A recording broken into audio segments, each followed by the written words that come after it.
It's time for another Doenjang update. If you've been following this since February of this year, welcome back. If you're new here, allow me to explain what's going on. Doenjang is a Korean fermented paste made from soybeans, sort of like a miso paste. The past 4 months, I've been on a mission to make my own Korean doenjang from scratch. If you want to watch the whole process, there's a playlist to my bio where I've collected all the doenjang episodes in chronological order. Anyways, after 4 months, I can finally announce that there's still one more step in the process. Sorry guys, but trust me, I think it'll be worth it. For this next step, I'm taking out the charcoal, mushrooms, jujubes, chilies, and discarding them. They've done their job for now. Then I'm separating the liquid from the soybean paste. This liquid here is the beginnings of Korean style soy sauce. I'm setting the soybean paste off to the side to drain and filtering the liquid into a pot, which I'm going to bring up to a boil.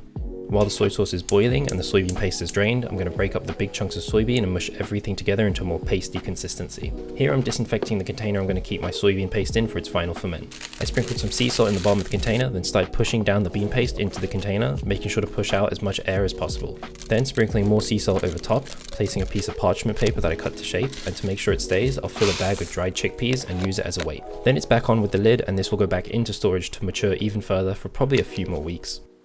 Then back to the soy sauce. Once it's boiling, I turned the heat off, skimmed off the scum and let it cool down to room temperature.